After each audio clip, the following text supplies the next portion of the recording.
शुरुआत कुछ marine forces को दिखाते हुए होती है जो कुछ किलर्स से लड़ने की कोशिश कर रहे थे, पर किलर्स कहीं ज़्यादा होशियार और अजीबोगरीब पावर्स वाले होने की वजह से लगातार उन सारे फौजियों को हरा रहे थे। इन किलर्स के लीडर नीको के पास तो ऐसी पावर्स थी कि वो किसी की भी बॉडी से अपने हाथ निकालकर उनसे अपनी मर्जी के काम करवा सकती थी और उन्हें मार भी देती थी। इसलिए 3 होने के बावजूद इन्होंने बहुत ही जल्द सारे फौजियों को मार डाला और उसके बाद आगे बढ़कर अपने एक साथी की लाश देखी, जिसके मरने पर ये तीनों ही बहुत ज्यादा दुखी थे, खास करके नीको। और नीको अपने साथी के मरने का बदला लेना चाहती थी। वो यहाँ आखिरी बचे हुए फौजी से इन्वेस्टिगेशन करती है तो पता चलता है कि इस आदमी को मारने वाला एक पायरेट है और वो अब अपना एक ख्वाब पूरा करने के लिए समुद्री सफर पर ग्रैंड लाइन की तरफ जा चुका है। अब हमें लूफी और उसकी टीम को दिखाया जाता है, जिन्हें सब लोग स्ट्रॉ हैट पायरेट्स के नाम से जानते हैं। लूफी इस क्रू का कैप्टन है और उसकी एक अजीब और स्पेशल बात यह है कि बचपन में उसने गोमू गोमू नोमी नाम का एक ड्रैगन फ्रूट खा लिया था, जिसकी वजह से उसका पूरा जिस्म रबड़ की तरह बहुत ही ज्यादा फ्लेक्सिबल हो गया, जिसकी वजह से वो अब अपने टांग और बाजुओं को लंबा लंबा खींचकर कुछ भी कर सकता है। यहाँ तक कि अब उसका जिस्म रबड़ की तरह होने की वजह से उसकी जिस्म पर गोलियों का भी कोई असर नहीं होता। ये पूरा क्रू अब ग्रीन लाइन की तरफ बढ़ने से पहले एक आइलैंड पर रुकने का और कुछ शॉपिंग करने का फैसला करता है। इनके क्रू का दूसरा और अहम कैरेक्टर है जोरो, जो इस दुनिया का सबसे बड़ा तलवारबाज है। वो हमेशा लड़ने के लिए 3 तलवारों का इस्तेमाल करता है, जिसमें से 2 तलवारें हमेशा उसके हाथ में और एक तलवार उसके मुंह में होती है। वो इस आइलैंड पर अपने लिए 3 तलवारें लेने का फैसला करता है, क्योंकि अभी उसके पास एक तलवार थी और यहाँ उसे बेस्ट तलवारें लेने में एक लड़की मदद करती है, जिसे तलवारों का बहुत अच्छे से नॉलेज है। खैर, अब हम स्ट्रॉ हैट पायरेट्स की तीसरी क्रू मेंबर से मिलते हैं, जो कि है नामी, और वो उनकी शिप पर एक नेविगेटर का काम करती है, यानी वो अपने जहाज को रास्ता बताती है और रास्तों और नक्शों के साथ साथ वो मौसम को समझने में भी बहुत माहिर है। नेविगेटर होने से पहले वो एक चोर हुआ करती थी और इस आइलैंड में आकर वो अपनी चोरी का काम जारी रखती है। और इसी आइलैंड पर हम देखते हैं कि बहुत से लोग लूफी के पीछे पड़ जाते हैं, क्योंकि लूफी को पकड़ने के ऊपर बहुत बड़ा इनाम रखा है गवर्नमेंट ने। लेकिन लूफी को कोई डर नहीं, वो तो एक महान पायरेट जैसा बनना चाहता है, जो पहले से ही दुनिया में बहुत ज्यादा मशहूर है। वो तो इस आइलैंड में जाकर स्पेशल उस जगह को भी देख कर आता है जहाँ पर उसके रोल मॉडल पायरेट को फांसी दी गई, और यहीं पर अब एक आदमी उसको बातों में पहला फुसला कर यहाँ से ले जाता है। वो उसे एक मेले भी लेकर आया था, जहाँ पर पहले ही उसके लिए ट्रैप सेट किया हुआ था। यहाँ पर लूफी की टोपी, जिसके नीचे एक कटा हुआ हाथ उसे कंट्रोल कर रहा था, वो उठकर कहीं और चली जाती है और वो जब उसे पकड़ने के लिए जाता है तो पहुंच जाता है अपने दुश्मनों के दरमियान। अब यहाँ जो लड़की उसे पकड़ना चाहती थी, लूफी जब अपना हाथ लंबा करके उसको मारने की कोशिश करता है तो उसका हाथ उसके ऊपर से स्लिप हो जाता है और वो लड़की बताती है कि बचपन में मैंने स्लिप फ्रूट खाया था, जिसकी वजह से मेरे ऊपर होने वाला हर हमला स्लिप हो जाता है। ये बात लूफी को बहुत मजे की लगती है और वो सोचता है कि इनसे लड़ने में तो बहुत मजा आने वाला है। अब इस सारे चक्कर में उनकी लड़ाई शुरू हो जाती है। लूफी थोड़ा कमजोर भी था, इसी वजह से बेचारा काफी मार खा लेता है और इस लड़की का जो लीडर है वो लूफी को पकड़कर उसे एक ऐसी हथकड़ी बांध देता है, जिसकी वजह से लूफी अब अपने हाथ और पाँव को खींचकर लंबा करने की पावर को यूज नहीं कर पा रहा।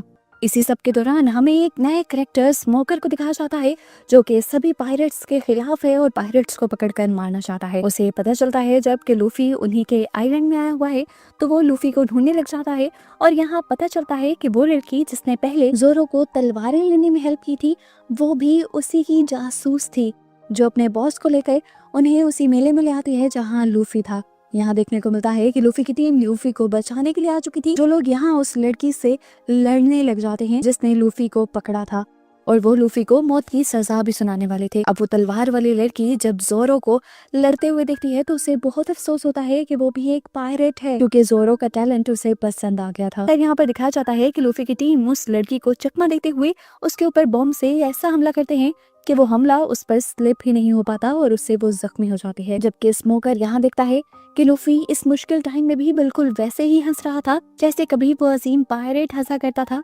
जो इन सब के लिए बस एक हीरो था। खैर, उसका काम था अब लूफी को पकड़ना। उसकी पूरी टीम अब लूफी की टीम के साथ लड़ने लग जाती है। लूफी अपने आप को बचाने की और सामने स्मोकर को मारने की काफी कोशिश करता है, पर यहाँ पर हमें पता चलता है कि स्मोकर के पास भी एक पावर है, वो अपने आप को धुएं में बदल सकता है, जिसकी वजह से लूफी का कोई भी हमला उस पर काम नहीं करता। पर वो लूफी को बहुत पटक पटक कर मारता है और बेचारा अपने लंबे हाथ पांव से भी अपने आप को बचा नहीं पाता। अब यहाँ पर संजी, जो कि भी लूफी की ही क्रू का एक मेंबर है, वो भी उसे बचाने की भरपूर कोशिश करता है, लेकिन आखिर स्मोकर जीत जाता है और वो लूफी को पकड़ लेता है और कहता है कि तुम एक पायरेट कहलाने के भी काबिल नहीं हो। वो उसे मारने ही वाला था, पर यहाँ पर स्मोकर का सीनियर आकर उसे कहता है, नहीं, मुझे नहीं लगता कि अभी लूफी को मारने का टाइम आया है, तुम उसे छोड़ दो। इसी वजह से अब स्मोकर की पूरी टीम यहाँ से चली जाती है और लूफी और उसकी टीम अपने जहाज की तरफ निकल जाते हैं। यहाँ पर हमें दिखाया जाता है कि ताशी यानी वो तलवार वाली लड़की अभी भी बहुत ज्यादा उदास थी, क्योंकि जोरो ने उसे बताया नहीं था कि वो एक पायरेट है। हालांकि लड़ते हुए जोरो ने उससे माफी भी मांग ली थी, पर अभी भी उनके जाने के बाद उसका गुस्सा कम होने को नहीं आ रहा था। और अब ठीक इसी टाइम पर उससे आकर निको मिलती है, जो बेसिकली लूफी की टीम की दुश्मन है। वो ताशी के टैलेंट को जानती है और ताशी को अपनी टीम में डालना चाहती है। जबकि दूसरी तरफ अब हम लूफी की टीम को देखते हैं, जो बहुत ही ज्यादा एक्साइटेड हैं, क्योंकि अपने मिशन के ऊपर वो आ चुके हैं। वो रिवर्स माउंटेन्स के जरिए ग्रैंड लाइन के अंदर दाखिल होने वाले हैं, लेकिन यहाँ किस्मत उनका साथ नहीं देती। यहाँ पर भयानक तूफान आ जाता है, जिसकी वजह से इनकी शिप का नेविगेटर टूट जाता है। शिप को बचाने के लिए लूफी अपने बड़े बड़े हाथों का इस्तेमाल करता है और उनसे पहाड़ियां पकड़ते हुए वो अपने शिप को बैलेंस रखने की कोशिश करता है, पर अचानक उनके सामने एक बहुत बड़ी दीवार आ जाती है। असल में ये दीवार नहीं थी, ये थी एक बहुत बड़ी वेल, जिसका नाम था लबून। वो वेल इनके सामने आते ही अपना बड़ा सा मुंह खोल लेती है और ये लोग ना तो अपनी शिप की स्पीड को कम कर पाते हैं और ना ही मोड़ पाते हैं, जिसकी वजह से इनकी शिप अब सीधा उस वेल के मुंह के अंदर चली जाती है।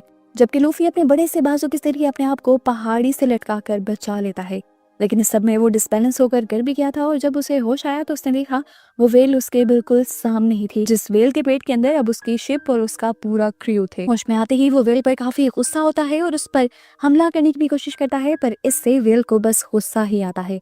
वेल के गुस्से को कम करने के लिए पीछे हमें एक नए कैरेक्टर को दिखाया जाता है, जो कि एक बड़ा सा इंजेक्शन एक कैनन के जरिए वेल के ऊपर मारते हैं और वेल बेहोश हो जाते हैं। उसकी हरकत देखते हुए लूफी समझ जाता है कि इस आदमी को वेल के बारे में बहुत कुछ पता है और वो इस आदमी से कहता है कि मेरी शिप और मेरे दोस्त इस वेल के पेट के अंदर हैं और मैं उन्हें बचाना चाहता हूँ और इस काम में आप मेरी मदद करेंगे। वेल के पेट के अंदर हम देखते हैं कि लूफी की टीम को मिलते हैं दो अजीब लोग, एक है मिस्टर नाइन और दूसरी है मिस वेडनेसडे। ये दोनों ही बहुत ही अजीब और बहुत ही ज्यादा ताकतवर हैं।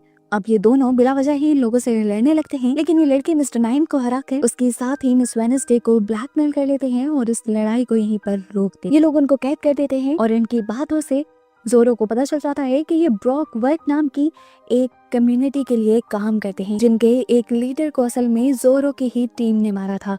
अब इसी ब्रॉक वर्क कम्युनिटी के बारे में दूसरी तरफ जर्नल बात कर रहे थे स्मोकर से। वो इस कम्युनिटी को दुनिया के लिए एक बहुत बड़ा खतरा मान रहे थे, क्योंकि ये लोग दूसरे मासूम लोगों को मारकर उनके ऊपर हुकूमत कर रहे थे। इनकी पूरी सीक्रेट कम्युनिटी के नेम हमेशा खुफिया हुआ करते थे। इनके नाम या नंबर्स पर रखे जाते थे, या दिनों के नाम पर या महीनों के नाम पर, और सबसे बड़ी बात थी कि कभी भी पकड़े नहीं गए थे। यहाँ जर्नल स्मोकर को बताते हैं कि इनके लीडर का नाम मिस्टर जीरो है और हमें इन सारी चीजों को कंट्रोल करने के लिए किसी भी तरह से जीरो को पकड़कर मारना होगा। फाइनली सीन कट होता है और हम दोबारा से लूफी को देखते हैं, जो आइलैंड पे फंसा हुआ है और अपने दोस्तों के लिए बहुत ज्यादा परेशान है। वो मिस्टर ब्रॉकस से कहता है, कुछ भी हो जाए मुझे अपने दोस्तों को बचाना है, मुझे बताएं मैं ये कैसे करूं। इसकी बात पर ब्रॉकस बताते हैं कि मैं कुछ नहीं कर सकता। वो वेल बहुत ज्यादा गुस्से में है और सामने की दीवार को तोड़ना चाहती है। इस सब में उसको बिल्कुल परवाह नहीं कि उसने कितने लोगों को निगल लिया है, उनकी जान ले ली है। ब्रॉकस कहते हैं असल में वो पहले ऐसी नहीं थी, वो एक बहुत ही फ्रेंडली वेल थी जिसने यहाँ से गुजरने वाले एक रोम्बस पायरेट्स नाम की टीम से दोस्ती कर ली थी। वो हमेशा उनके साथ चला करती थी, लेकिन फिर अपने साइज में बहुत बड़ा होने की वजह से वो ग्रैंड लाइन के अंदर नहीं जा सकी। पर रोम्बस पायरेट्स को तो वहाँ पर जाना था, उनके लिए इस वेल के साथ चलना एक बहुत बड़ा प्रॉब्लम बन रहा था। तो मैंने इन लोगों को एक सोल्यूशन दिया कि तुम लोग अकेले ही अपना मिशन पूरा कराओ, तब तक मैं इस आइलैंड पर रुककर तुम्हारी वेल का ख्याल रखूंगा। ये लोग भी मान गए और इन्होंने वेल को समझा भी लिया, लेकिन अब 50 साल गुजर गए हैं, वो लोग वापस नहीं लौटे। इसी वजह से वेल आज तक गुस्से में है।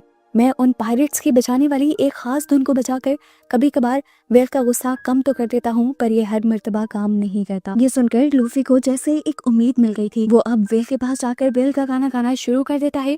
ठीक उसी टाइम पर जब वेल गुस्से में होती है और उसके दोस्तों की जान खतरे में होती है। पहले तो वेल ज्यादा रिस्पॉन्ड नहीं करती, लेकिन जब लूफी गाता रहता है और पूरा गाना गा देता है तो वेल बहुत ज्यादा इमोशनल हो जाती है और उसके दोस्तों को उसके पेट से निकाल देती है और अपने दोस्तों को देखकर वो बहुत ही ज्यादा एक्साइटेड हो जाता है। अब वो इस लबू नामी वेल को अपना दोस्त बना चुके थे और उसके चेहरे पर अपना पायरेट वाला साइन भी बना चुके थे। जिसके बाद लूफी ने लबून से कहा था, अब तुम इन पहाड़ों को तोड़ने की कोशिश नहीं करोगी, नहीं तो हमारी ये दोस्ती की निशानी मिट जाएगी और मैं वादा करता हूँ कि मैं तुम्हारे पुराने दोस्तों की तरह तुम्हें धोखा नहीं दूंगा और जरूर वापस आऊंगा। ये लोग अब अपनी दोबारा ग्रैंड लाइन के ऊपर सफर शुरू कर देते हैं और यहाँ लूफी जाकर मिस वेंसडे से मिलता है, जिसको उसके क्रू ने बंदी बनाकर रखा हुआ था। वो वेंसडे से बातें करता है और उससे वो ज्यादा खतरनाक नहीं लगती, इसलिए वो उसे खोल देता है। अब ये देखते हुए मिस्टर नाइन को लगता है कि लूफी तो बहुत ही बेवकूफ है, वो उसे भी खोल देगा, लेकिन लूफी ऐसा कुछ भी नहीं करता। इतने में मिस वेंसडे इन सबको बताती है कि देखो पास में ही उन्हें एक आइलैंड नजर आ रहा है। ये सब लोग बहुत ज्यादा एक्साइटेड हो जाते हैं क्योंकि ग्रैंड लाइन पर ये इनका पहला आइलैंड था। ये लोग जब जश्न मनाने में बिजी थे उस दौरान मिस वेंसडे अपने साथी मिस्टर नाइन को छुड़वाते हुए पानी के अंदर जंप कर देती है और इनके चुंगल से भाग जाती है, लेकिन इनको उनके भागने से कोई फर्क नहीं पड़ता और ये लोग अपनी मस्ती में मगन उस आइलैंड पर पहुंच जाते हैं। अब इस आइलैंड पे पहुंचने पर ये लोग बहुत ज्यादा एक्साइटेड हो जाते हैं क्योंकि इन्हें पता चलता है इस आइलैंड के लोग बहुत ज्यादा मेहमान नवाज हैं और पायरेट्स को बहुत पसंद भी करते हैं और उनकी कहानियां भी बहुत अच्छे से सुनते हैं। बस ये सुनना था कि सभी लोग बहुत ही ज्यादा रिलैक्स हो गए और इस आइलैंड पर पूरी तरह एंजॉय करने लगे, लेकिन जल्द ही इन्हें ये असलियत पता चल गई कि असल में इस आइलैंड के लोग मेहमान नवाज नहीं थे बल्कि बाउंटी हंटर्स थे, जिनका काम था पायरेट्स को पकड़कर मारना। और इस आइलैंड पर इन्होंने हजारों पायरेट्स को मारकर उनकी कब्रें भी बनाई हुई थी। जोरो को जैसे ही ये बात पता चलती है तो वो अकेला ही अपने 3 तलवारों से यहाँ पर सबसे ज्यादा बाउंटी हंटर्स का शिकार करता है, यानी उनसे लड़ता है और उन्हें मारता है। अब मिस्टर नाइन जो ये सारी लड़ाई देख रहा था वो बहुत ही ज्यादा गुस्से में आ जाता है और अपने बाकी लोगों को बताता है कि हमारे बड़े लीडर मिस्टर 7 को मारने वाले यही लोग। इसकी वजह से लोग और भी ज्यादा जुनून में आ जाते हैं और इन लोगों की लड़ाई और भी ज्यादा भयानक हो जाती है। यही लड़ते हुए इन्हें ब्रॉक्स एजेंट का एक राज पता चलता है कि इनका हर मेंबर अपना नाम इस्तेमाल नहीं करता बल्कि नाम की जगह कोड इस्तेमाल करता है और जिसका कोड नंबर जितना छोटा होता है वो उतना ही ज्यादा ताकतवर भी होता है। खैर यहाँ पर बहुत सारे किलर्स आ जाते हैं जिन्हें वो अकेला मार गिराता है और उसके बाद मिस्टर नाइन के साथ साथ वो यहाँ पर मिस्टर नाइन की एक और साथी मिस मंडे से भी अकेला ही लड़ने लग जाता है। हालांकि मिस मंडे बहुत ज्यादा ताकतवर थी और उसे लड़ने में बहुत ही मुश्किल भी आ रही थी, पर उसने अपनी सारी ट्रेनिंग आज इस्तेमाल कर दी और फाइनली जोरो दोनों को ही मारने में कामयाब भी हो जाता है और फिर उस पर एक पीछे से वार करने वाले आखिरी किलर को मारकर वो 100 किलर्स को मारने वाली सेंचुरी पूरी कर देता है। अब यहाँ पर हमें कहानी के स्टार्ट में दिखाई जाने वाली नीको के दोनों साथी दिखाए जाते हैं जो मिस वेडनेसडे को और इस आइलैंड के लीडर को मारना चाहते हैं क्योंकि उन्हें पता चला है कि ये दोनों ब्रॉक कम्युनिटी के अंदर दूसरे जासूस हैं। अब इस सारी कंफ्यूजन को समझने के लिए लूफी उससे सवाल करता है कि ये तुम्हें क्यों मारना चाहते हैं जब तुम्हारी टीम के ही लोग हैं। तो यहाँ मिस वेडनेसडे अब उससे और झूठ नहीं बोलती और बता देती है कि मेरा असली नाम वेडनेसडे नहीं है, मैं असल में अल्बेस्टा किंगडम की प्रिंसेस वीवी हूँ और ये आदमी मेरा गाइड है। मैं ब्रॉक के इस कम्युनिटी के अंदर इसलिए मिली थी ताकि मैं जान सकूं कि ये लोग मेरे किंगडम को किस तरह बर्बाद करना चाहते हैं और मैं अपने किंगडम को बचा सकूं।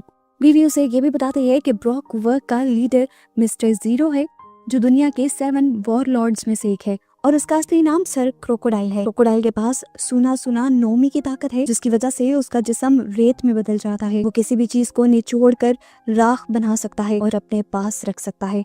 वो हमारे किंगडम अल्बेस्टा के ऊपर हमला करना चाहता है, वहाँ पर कहत पैदा करना चाहता है ताकि वहाँ के लोगों को वो मेरे डैड के खिलाफ कर सके और फिर वहाँ मौजूद प्लूटोन की ताकत को हासिल कर सके। वीवी की ये कहानी सुनकर लूफी और उसका क्रू फैसला करते हैं कि वो वीवी की मदद करेंगे, उसे उसके किंगडम में भी पहुंचाएंगे और उसके किंगडम को बचाएंगे भी। ये अब वीवी प्रिंसेस को लेकर अपने दुश्मनों को चकमा देते हुए जाकर अपनी बोट में बैठ जाते हैं, जबकि वीवी का कार्ड आखिरी मिनट तक उनसे लड़ता रहता है पर आखिर में वो उनके एक बॉम्ब के जरिए मारा जाता है और ये देखकर वीवी बहुत ही ज्यादा उदास हो जाती है। अब वही नीको के पार्टनर्स यहाँ पूरे आइलैंड में देखते हैं और उन्हें पता चलता है कि मिस्टर नाइन अभी मरा नहीं था, वो सिर्फ जख्मी था। वो मिस्टर नाइन को मिस वेडनेसडे की सारी हकीकत बताते हैं कि वो असल में अल्बेस्टा की प्रिंसेस है जो उनके साथ एक जासूस के तौर पर मिली हुई थी और वो उसे उनका साथ देकर मार देने को कहते हैं, पर मिस्टर नाइन ऐसा करने से मना कर देता है और कहता है जो भी है वो मेरी साथी थी और मैं उसे कभी नहीं मारूंगा। और इसी गुस्से में अब ये लोग मिस्टर नाइन को भी मार देते हैं। दूसरी तरफ अब हमें दोबारा इनकी शिप का सीन दिखाया गया, जहाँ पर सभी बहुत ज्यादा परेशान थे क्योंकि वीवी उदास थी। वो अपनी यहाँ कहानी सबको सुना ही रही थी कि अचानक वहाँ पर कहीं से फूल आने लगे। ऊपर देखने पर पता चला कि यहाँ पर मिस निको आ चुकी थी, जैसे हम सीजन के शुरू में देख भी चुके हैं, और उसकी खतरनाक पावर्स को भी। उसकी खतरनाक पावर्स के बारे में तो ये सब भी जानते हैं, इसीलिए घबरा जाते हैं। वो 1 मिनट में ही इन सब के ऊपर हमला कर देती है, पर इनमें से किसी को नहीं मारती। और इंटरेस्टिंग बात ये कि वो इन सब के बारे में एक एक बात जानती थी, यहाँ तक कि ये भी जानती थी कि वीवी एक जासूस की तरह एक दूसरे ग्रुप का हिस्सा बनी हुई थी। खैर ये लोग भी उससे डरते नहीं, और वो इन्हें कुछ वार्निंग्स देते हुए यहाँ से चली जाती है, और साथ में लूफी को ये भी कहकर जाती है कि तुम लिटिल गार्डन नाम के आइलैंड पे तो बिल्कुल ना जाना, वहाँ तुम्हें बहुत से दुश्मन मिल जाएंगे। तुम एक नए आइलैंड पर जा सकते हो और उसके लिए नेविगेटर मैं दे देती हूँ। पर लूफी उस नेविगेटर को तोड़ देता है और कहता है कि ये मेरा शिप है, मैं इसका कैप्टन हूँ और मैं ही डिसाइड करूंगा कि ये शिप कहाँ जाएगी। लूफी लिटिल गार्डन पर जाने का फैसला कर लेता है। हालांकि सब लोग उसे समझाते भी हैं कि उन्हें निको और उसकी टीम से डरना चाहिए, क्योंकि उनके पास भी बहुत सारी अजीबोगरीब पावर्स हैं, पर वो नहीं डरता। ये लोग अब फाइनली उस आइलैंड पर पहुंच चुके थे, जो आइलैंड बहुत ही ज्यादा अजीब था और सबसे अलग था। यहाँ के पेड़ पौधे, यहाँ तक के फल भी बहुत ज्यादा बड़े बड़े थे, और यहाँ पर डायनासोर्स भी थे, जिनमें से एक 8 डायनासोर्स थे तो ये लड़ते भी हैं। और इन्हें यहाँ पर 2 जाइंट इंसान भी मिलते हैं, बहुत बड़े बड़े इंसान, जिनका नाम डोरी और ब्रॉगी होता है। अब यहाँ पर नामी और उसके एक साथी को एक जाइंट पकड़ लेता है, जबकि लूफी और वीवी को दूसरा जाइंट। पहले तो ये डरते भी हैं, पर इन्हें पता चलता है कि ये जाइंट उन्हें नुकसान पहुंचाना नहीं चाहते, बस उनसे कुछ बातें करना चाहते हैं। ये जाइंट इन सबको बताते हैं कि दोनों जाइंट यहाँ पर लड़ने के लिए आए हैं एक दूसरे आइलैंड से। ये लोग सालों से एक दूसरे से लड़ रहे हैं, और इन्हें तो अब ये भी याद नहीं कि इनकी लड़ाई शुरू किस वजह से हुई थी। पर ये दोनों ईमानदारी से लड़ते हैं, और इसी वजह से आज तक जीत नहीं पाए, क्योंकि दोनों एक जितनी ताकत रखते हैं। अब यहाँ पर हमें दिखाया जाता है कि उनके 2 दुश्मन जो पहले उनके पीछे पड़े हुए थे, वो भी इसी आइलैंड पर पहुंच चुके थे, और इन्हें यहाँ आकर मिस्टर 3 नाम का एजेंट भी मिलता है, जो उन्हें बताता है कि मैं तुम्हारे मिशन में तुम्हारी मदद करने के लिए आया हूँ, क्योंकि हम दोनों की मंजिल एक है, लूफी के गैंग को मारना। और इस सब के लिए मेरी एक साथी तो यहाँ पर काम भी शुरू कर चुकी है। हमें दिखाया जाता है कि एक लड़की यहाँ पर इन लोगों के जिस्म पर अजीबोगरीब रंगों से निशान बनाकर इनके इमोशंस को कंट्रोल कर लेती है। जबकि अब हमें मिस्टर 3 के बारे में थोड़ा और पता चलता है कि उनके पास डूरू डूरू नोमी नाम की एक ताकत है, जिससे वो अपने जिस्म से मिनी वैक्स निकाल सकते हैं। ये वैक्स जमने पर लोहे से भी ज्यादा सख्त हो जाती है। खैर इधर दिखाया जाता है कि अब उन बड़े बड़े जाइंट्स की आपस में लड़ाई शुरू हो जाती है, और वो लड़ने से पहले एक दूसरे को रिस्पेक्ट भी देते हैं। पता चलता है कि वो बहुत अच्छे वॉरियर थे, और लड़ने से पहले ऐसे ही एक दूसरे को रिस्पेक्ट दिया करते थे। लड़ाई से पहले ये दोनों अपनी अपनी ड्रिंक भी पीते हैं, और पता चलता है कि यहाँ लूफी के दुश्मनों ने एक जाइंट की ड्रिंक के अंदर कुछ बॉम्ब मिला दिए थे, जिसका असर कुछ देर बाद लड़ाई के दौरान होता है। वो जाइंट जब एक बल्ब लेता है तो उसके मुंह से धुआं निकलता है। उसके कमजोर होने पर जब दूसरा जाइंट उसके ऊपर हमला करता है तो वो जाइंट मारा जाता है। यहाँ पर इन लोगों को ये बात समझ आ जाती है कि ये लड़ाई चीटिंग से हुई है, और ये लोग ये बात दूसरे वॉरियर को बता भी देते हैं, और दूसरा वॉरियर बहुत ही ज्यादा उदास हो जाता है, क्योंकि चीटिंग से जीती हुई जीत असली जीत नहीं थी। अब इस जाइंट ने फैसला कर लिया था कि जिसने उसके दूसरे साथी वॉरियर को मारा था वो उन्हें भी मार देगा। दूसरी तरफ अब हमें एक नई लड़की दिखाई गई, जो बच्चे के भेस में बैठी हुई थी। लूफी जब उसकी मदद करने के लिए आके बढ़ा तो पता चला कि ये बच्ची भी उसकी दुश्मन ही थी, जो उसके मुंह पे ब्लू कलर से एक निशान बना देती है, और लूफी उदास हो जाता है। वो अपने ऊपर कंट्रोल नहीं रख पाता, और पता चलता है कि इस बच्चे के पास ऐसे ही डिफरेंट कलर से निशान बनाकर लोगों के इमोशंस को कंट्रोल करने की ताकत है, और उसकी इसी ताकत की वजह से लूफी कुछ भी समझ नहीं पाता, और इस बच्ची को उसका असली टारगेट प्रिंसेस वीवी मिल जाती है। ये लोग अब वीवी को बेहोश कर देते हैं, और इन्हें जब होश आता है तो वीवी देखती है कि वो लूफी के साथियों के साथ एक जगह कैद है। ये लोग इस टाइम एक वैक्स हाउस के अंदर थे, जिसके बाहर हम जिम और जैस को भी देखते हैं, जो इन्हीं के दुश्मन हैं। इन्हें यहाँ पर मिस्टर 3 ने ही कैद किया हुआ है, और उनकी मोम इतनी सख्त है कि ये लोग निकल नहीं सकते, और जोरो तो इस टाइम होश में है ही नहीं, अपने ऊपर लगे पेंट की वजह से। इस पेंट की चाल जल्द ही वीवी समझ लेती है, और सबसे पहले अपने साथ खड़ी हुई लड़की नामी के ऊपर से वो पेंट उतारती है, जिसके बाद ये लोग होश में आ जाते हैं। दूसरी तरफ हमें दिखाया जाता है कि लूफी भी उसी पेंट की वजह से होश में नहीं था, और वुसुक उसे होश में लाने की कोशिश कर रहा था। उसे बता रहा था कि हमारे दोस्त मुश्किल में है, खतरे में है, वो अकेला उनसे नहीं लड़ सकता था, इसीलिए अब वो उस जाइंट की तलाश में चला जाता है जो जिंदा बच गया था। जबकि हमें जाइंट को दिखाया जाता है जो भी अब मोम का एक पुतला बना हुआ है, वो भी मिस्टर 3 की वजह से। जबकि यहाँ दूसरी तरफ सेंजी, जो इन्हीं का साथी है वो उसी वेक्स हाउस को ढूंढ लेता है, लेकिन यहाँ की तलाशी लेने पर उसे अपने साथी यहाँ मिलते नहीं। मिस्टर 3 असल में उन्हें बाहर ले गया था और अपने मोम के बनाए बड़े से केक के ऊपर उसने उन सबको खड़ा किया हुआ था। ऊपर उसने कैंडल्स जला दी थी और अब मोम आहिस्ता आहिस्ता पिघल कर उन सबको भी मोम के पुतलों में बदल रहा था और वो इनके तड़पने का बहुत ही फायदा उठा रहा था, मजे ले रहा था। लेकिन जब वो नोटिस करता है कि जोरो को तो कुछ भी नहीं हो रहा, वो तो हंस रहा है, तो उसे भी समझ आ जाती है कि जोरो पेंट के असर में है। वो जोरो का भी पेंट उतार देता है और उसके बाद जोरो गुस्से में आ जाता है। वो अपनी तलवार से इस मोम को तोड़ने की कोशिश भी करता है पर सब नाकाम था। अब सांझे इस टाइम जिस घर के अंदर था वहाँ पे एक फोन बजता है। ये मिस्टर 0 थे जो मिस्टर 3 से पूछ रहे थे कि क्या तुमने लूफी के लोगों को मार दिया। अब सांजी मिस्टर 3 बन के कहता है हाँ मैंने मार दिया। तो मिस्टर 0 बताते हैं कि मैंने उनकी लाशें खाने के लिए अपने 2 मॉन्स्टर्स यहाँ पे भेजे हैं। वो बाहर जाकर देखता है तो मॉन्स्टर बड़े बड़े और ड्रैगन्स पर उड़ते हुए आ रहे थे और जैसे ही वो संजय को देखते हैं उनके ऊपर हमला करने लग जाते हैं। सांजी भी यहाँ पर हिम्मत दिखाता है और उनको पकड़ पकड़ कर बहुत बुरे तरीके से मारता है अपने पाँव से। इस लड़ाई में वो खुद भी जख्मी हुआ था, लेकिन फिर उसने हिम्मत करते हुए दोबारा से मिस्टर 0 को कॉल मिलाई और कहा अरे तुम्हारे मॉन्स्टर तो काफी बेकार निकले। और यहाँ पर उसे अब समझ आ जाती है कि लूफी के लोग अभी भी जिंदा हैं। दूसरी तरफ अब वसुक को वो जाइंट दिखता है जिसे सब समझ रहे थे कि वो मर गया, लेकिन असल में वो बेहोश था और उसे देखकर वो बहुत ज्यादा खुश हो जाता है। जिसके बाद अब वसुक आगे बढ़कर किसी तरह लूफी को भी ढूंढ लेता है, जहाँ पर वो लड़की अब लूफी को अपने पेंट से कंट्रोल करते हुए पानी में डुबाकर मारने ही वाली थी। वसुक उसी का पेंट उसी के मुंह पे गिरा देता है और लूफी को भी पानी से निकाल कर बचा लेता है। वो उसे अपने दोस्तों के बारे में बताता है जो मुश्किल में थे और लूफी ये सुनकर बहुत ज्यादा परेशान हो जाता है और वहां जाने के लिए निकल जाता है। जल्दी ये लोग उनको ढूंढते हुए उन तक पहुंच भी जाते हैं और मिस्टर 3 उन्हें देखते ही कहते हैं अरे काफी देर कर दी तुमने आने में, तुम्हारे दोस्त अब वेक्स के पुतले बन चुके हैं। उनकी बॉडी अभी जिंदा तो है लेकिन कुछ ही देर में वो मर भी जाएंगे। मिस्टर 3 की इन बातों से लूफी को बहुत ज्यादा गुस्सा आ जाता है और वो जब मारने के लिए मिस्टर 3 को आगे बढ़ता है तो मिस्टर 3 वहां से भाग जाता है। लूफी भागते हुए वसुक को अपने दोस्तों को बचाने का काम दे गया था, लेकिन वसुक तो इतना बहादुर था ही नहीं, लेकिन वो हिम्मत नहीं हारता और यहाँ जैज और जिम से लड़ने लग जाता है। लड़ क्या रहा था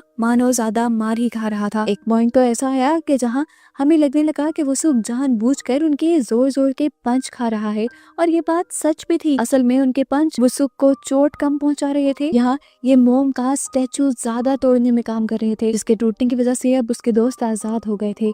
दूसरी तरफ हमें लूफी और मिस्टर वेक्स को लड़ते हुए दिखाया जा रहा था। मिस्टर वेक्स ने अपने बहुत सारे और स्टैचू बना लिए थे और लूफी को समझ नहीं आ रही थी कि इनमें से असल वाला कौन है। वो सबके ऊपर पंच करता है पर कोई भी नहीं टूटता और इतने में पीछे से मिस्टर वेक्स आकर उसी के ऊपर उल्टा हमला कर देता है और फिर वो वहां से बचकर डोरी जाइंट के गार में चला जाता है। उसका पीछा करने पर लूफी ने देखा कि डोरी को भी इस आदमी ने वेक्स के पुतले में बदल दिया था।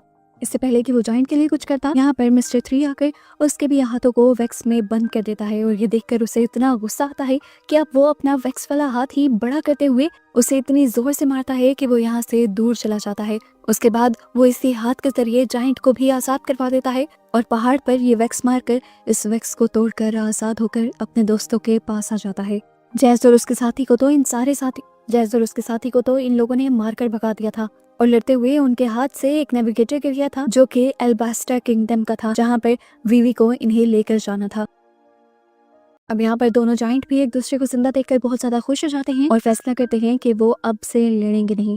ये लोग भी अपना सफर कंटिन्यू करते हैं और जाइंट इनका काफी सारा साथ देते हैं क्योंकि वो जानते थे कि यहाँ के बहुत बड़े बड़े खतरे आने वाले हैं, जैसे एक बहुत बड़ी सी गोल्ड फिश जो इनकी शिप को खाने ही वाली थी। पर जाइंट ने यहाँ पर पानी के अंदर ही वार करते हुए वहाँ एक इतनी तेज लहर पैदा की कि वो फिश 2 टुकड़ों में बट गई पानी की फोर्स से। अब आगे सब कुछ स्मूथ चल रहा था पर अचानक ही नाव ही बेहोश होकर गिर जाती है। दूसरी तरफ अब हमें निको को दिखाया जाता है जो मिस्टर 0 के कहने पर एक जालिम बादशाह से जाकर मिलती है ताकि उनके साथ मिलकर वो लूफी और उसकी टीम को पकड़ सकें। वो बादशाह उससे कहता है मैं तुम्हारे मकसद में मदद क्यों करूंगा। तो इस बात पर निको उसे एक ऐसा ड्रैगन फ्रूट खाने के लिए देती है जिसकी वजह से उसकी बॉडी में एक अजीब पावर आ जाएगी। दूसरी तरफ अब बोट पर हमें दिखाया जाता है कि 4 दिन गुजरने के बाद नामी को होश आ जाता है और पता चलता है कि कुछ काटने की वजह से जहर उसके पूरे जिस्म में फैल गया है। ये लोग जल्द ही मदद को ढूंढना चाहते हैं पर अभी तक आसपास इन्हें कोई आइलैंड नहीं दिखा और ये लोग अब एक बर्फानी इलाके में भी पहुंच चुके हैं। यहाँ पर इनकी किस्मत चल जाती है और इन्हें करीब ही एक आइलैंड दिख जाता है जिसके बारे में वीवी जानती थी।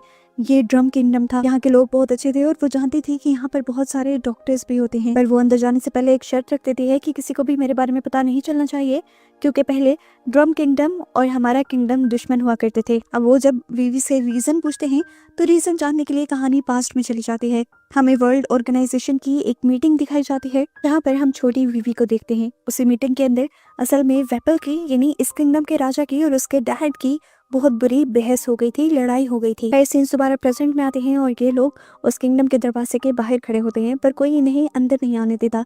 यहाँ तक कि इनकी लड़ाई तक की नौबत आ जाती है, पर वीवी इन सबको समझाती है कि हमें आराम से काम लेना होगा। डेल्टन नाम के एक आदमी के बाहर आते ही वो उससे भीख मांगती है कि उनके साथी को इलाज की जरूरत है, इसीलिए वो उनको अंदर तो ले लेता है, पर बताता है कि अब यहाँ पर कोई भी डॉक्टर काम नहीं करता, क्योंकि यहाँ का जालिम राजा यहाँ पर हमला होने पर यहाँ के सभी डॉक्टर्स को निकाल कर ले गया और अपनी आवाम को यहाँ मरने के लिए छोड़ गया, और तब से मैं ही इन सब लोगों की हिफाजत करता हूँ। ये खबर सुनकर ये लोग बहुत ज्यादा अफसोस में चले जाते हैं, पर ये आदमी बताता है ज्यादा डरने की बात नहीं, उस चोटी के ऊपर आज भी एक विच रहती है और वो डॉक्टर भी है, वो जरूर उनका इलाज कर देगी।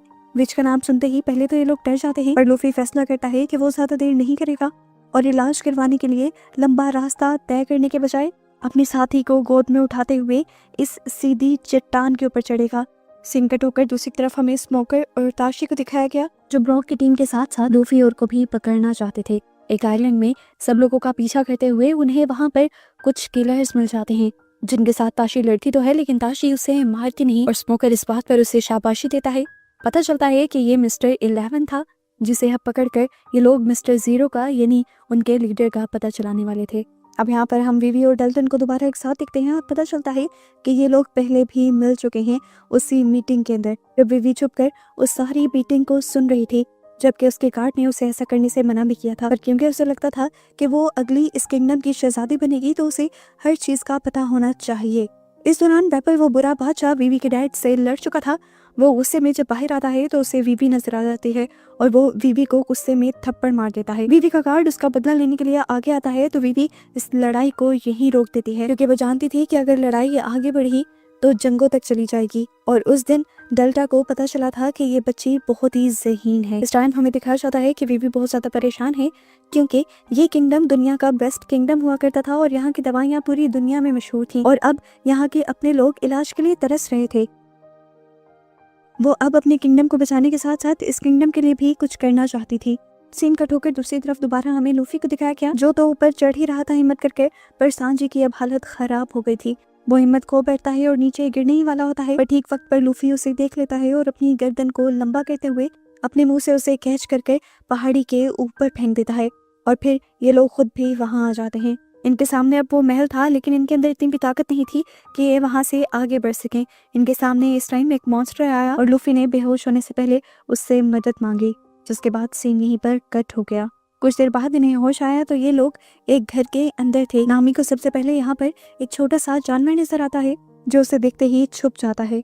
हम देखते हैं कि वो छोटा सा जानवर बिल्कुल किसी इंसान की तरह बोल सकता था, और वो अब उस विच के साथ मिलकर नामी की दवाइयों को डिसाइड करने लगता है। ये लोग बताते हैं कि किसी जानवर के काटने की वजह से तुम्हारी पूरी बॉडी में जहर फैल चुका है और अब तुम्हें ठीक होने तक ही यहीं रहना होगा। इसी दौरान यहाँ पर भागता हुआ लूफी आता है, जो घबराते हुए इन्हें बताता है कि ये विच मुझे खाना चाहती है, उसने इतने दिन से मुझे पानी के अंदर डालकर रखा हुआ था। तो यहाँ पर वो छोटा मॉन्स्टर बताता है कि वो सब तुम्हारी जान बचाने के लिए था, तुम ठंड से मर रहे थे और तुम्हारी बॉडी के टेम्परेचर को नॉर्मल करने के लिए ही तुम्हें गर्म पानी में रखा गया था। इस छोटी से क्यूट से मॉन्स्टर को बोलता हुआ देखकर लूफी बहुत ज्यादा एक्साइटेड हो जाता है, बिल्कुल किसी बच्चे की तरह। अब वो इस मॉन्स्टर के बारे में इस डॉक्टर से सवाल करता है तो मॉन्स्टर बताती है कि ये कहानी बहुत पुरानी है। उसकी कहानी के साथ ही सीन्स पास्ट में चले जाते हैं और हमें एक बड़ी से मॉन्स्टर को भागते हुए दिखाया जाता है, जो इंसानों की गोलियों से बचते हुए जंगल की तरफ जा रहा था। वो लेडी बताती है कि उसी जंगल के अंदर उस टाइम मैं भी थी और हीरो नाम का एक डॉक्टर भी था। हम लोग वहाँ पर छुपते फिर रहे थे क्योंकि बादशाह वहाँ के सभी डॉक्टर्स को किंगडम से निकाल रहा था।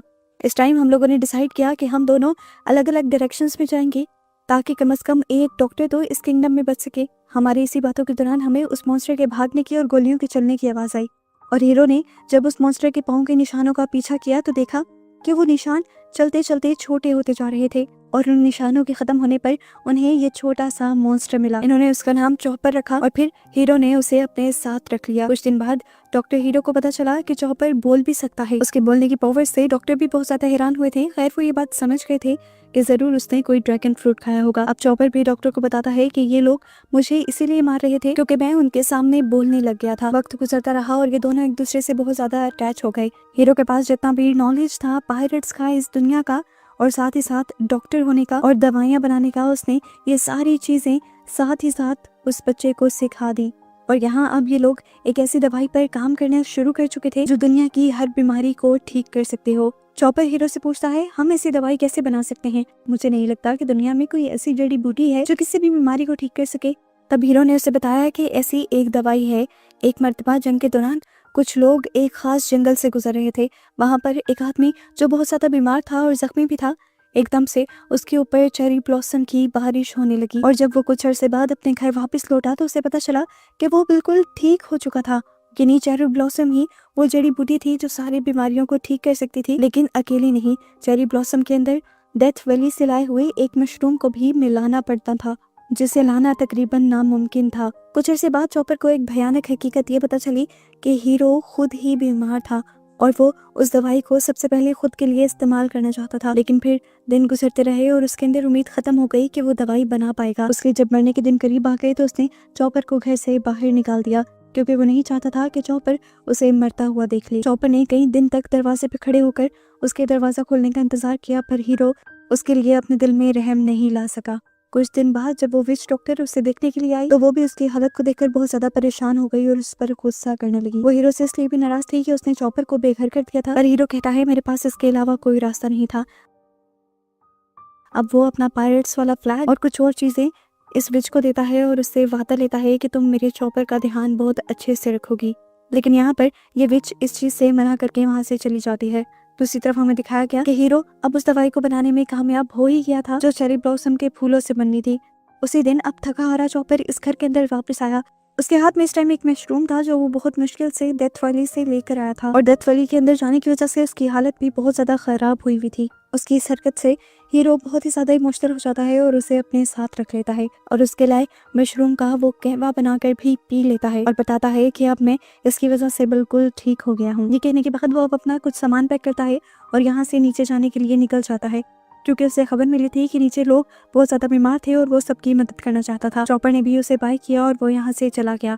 कुछ देर बाद जब विच यहाँ पर आई तो चॉपर ने उसे बताया कि हीरो बिल्कुल ठीक हो चुका है और वो नीचे गया है सब लोगों की मदद करने के लिए। विच उसे बताती है ऐसा नहीं हो सकता, वो कभी ठीक नहीं हो सकता। जवाब में चॉपर कहता है अरे मेरी बात मानो, मैं डेथ वैली से एक मशरूम लेकर आया था जिसका कहवा बनाकर उसने पिया है और वो बिल्कुल ठीक हो गया है। उस मशरूम को देखकर अब विच उसके ऊपर गुस्सा होने लग जाती है और उसे बहुत ज्यादा डांटती है। ये असल में एक जहरीला मशरूम था। पर चॉपर कहता है नहीं, मैं बुक से रिसर्च कर गया था, इस मशरूम के ऊपर पायरेट्स वाला साइन था जिसका मतलब था कि ये डेथ वैली से मिलेगा। वो कहती है अरे बेवकूफ, इस पायरेट वाले साइन का मतलब है मौत और तुम्हारे प्यार में डॉक्टर ने वो जहरीला मशरूम भी पी लिया है। ये सुनकर चॉपर बहुत ही ज्यादा उदास हो जाता है जबकि विच उससे अब नाराज होती है। विच की नाराजगी दूर करने के लिए और अपने प्रोफेसर को बचाने के लिए चॉपर अब भागता हुआ वहां से निकलता है और महल में आ जाता है जहाँ पर इस टाइम हीरो सभी लोगों से बात कर रहा था। वो अभी भी बादशाह से कहता है कि आपको अपने लोगों पर रहम करना चाहिए, उन्हीं की वजह से आज आप बादशाह हैं। पर बादशाह उनकी बात नहीं सुनते और उनको मरवा देते हैं। चॉपर जब तक यहाँ आता है उसकी मौत की खबर सुनकर गुस्से में आ जाता है और अपने आप को एक बहुत बड़े मॉन्स्टर में बदल लेता है। इससे पहले कि वो महल के ऊपर हमला करता, डल्टन उसे रोक लेता है और कहता है हीरो नहीं चाहते थे कि तुम यहाँ पर आओ, हीरो चाहते थे कि तुम एक पूरे डॉक्टर बन जाओ और यहाँ लोगों की मदद करो। वो उसे समझा बुझा कर यहाँ से भेज देता है और लड़ाई को रोक देता है। चॉपर को घर भेजने के बाद अब डल्टन वापस महल के अंदर गया और उसने बादशाह से बगावत कर दी। उसने कहा मैं हमेशा से आपका और आपके डैड का गुलाम रहा हूँ, मैंने हमेशा आप दोनों का हुक्म माना है, लेकिन अब से मैं आपका हुक्म मानना बंद कर दूंगा क्योंकि आप लोगों के ऊपर जुल्म करते हैं। ये सुनकर बादशाह को गुस्सा आ जाता है और वो अपने सिपाहियों को डल्टन को ही मारने को कहते हैं। पर ज्यादातर सिपाही डल्टन के आगे बढ़ते ही नहीं क्योंकि डल्टन खुद एक जनरल था और बादशाह के जो कुछ खास लोग डल्टन के आगे बढ़ते भी हैं, डल्टन उन सभी को मार देता है। दूसरी तरफ चॉपर दोबारा अब विच के पास आ चुका था और कहता है कि प्लीज हीरो की ख्वाहिश के लिए मुझे पूरी तरह डॉक्टर बना दो, जिसके लिए विच मान जाती है और उसके बाद से वो दोनों एक साथ रहने लगते हैं।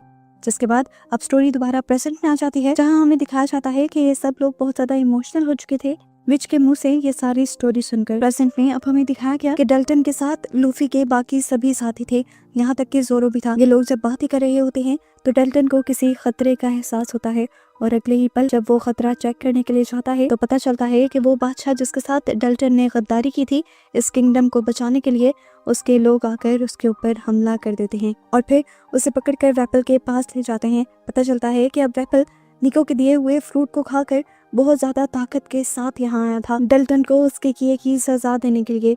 और अब जब वो मुंह खोलता है तो उसके मुंह के अंदर से अजीबोगरीब हथियार निकलते हैं और ये सब उस ड्रैगन फ्रूट की पावर की वजह से ही हो रहा था।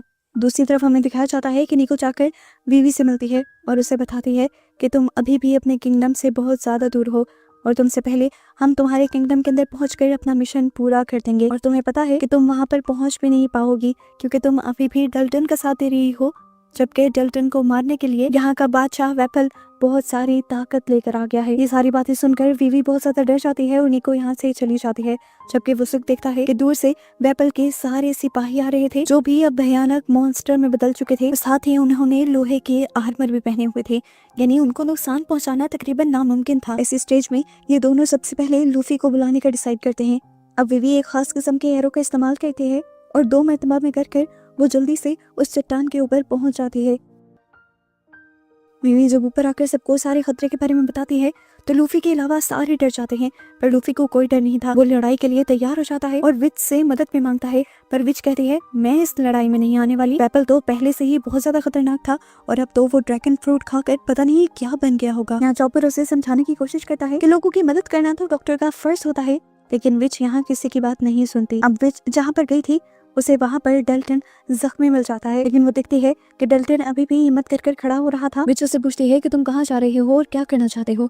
डल्टन उसे बताता है मैं आज भी अपने लोगों को बचाना चाहता हूँ। विच उसे कहती है अरे मेरे सामने तो झूठ का नकाब उतार दो, मैं जानती हूँ कि तुम्हारी वजह से हीरो मरा था।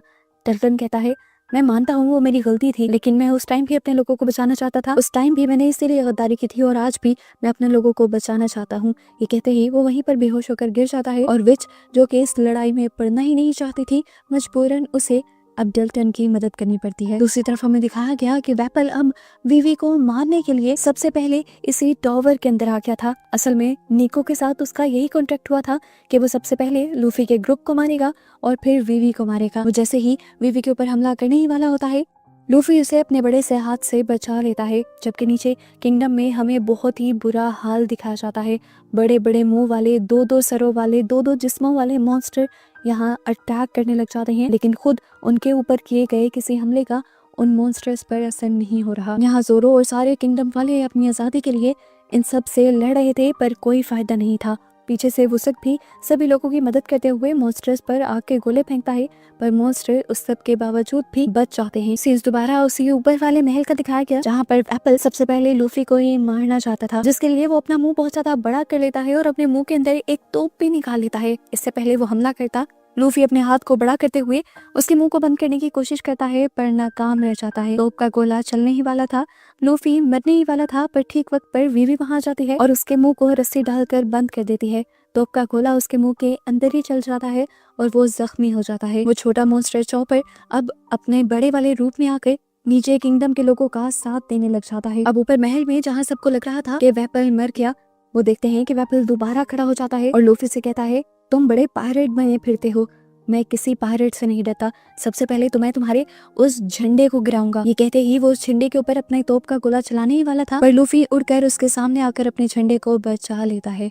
वहाँ पर एक बहुत बड़ा धमाका होता है और सब शॉक में रह जाते हैं, क्योंकि सबको लग रहा था कि लूफी मर गया। पर कुछ ही सेकंड बाद एक सरप्राइज मिलता है कि लूफी जिंदा था और वो एप्पल से कहता है कुछ भी कर लेते पर ये हरकत ना करते, अब देखो इसका अंजाम क्या होगा।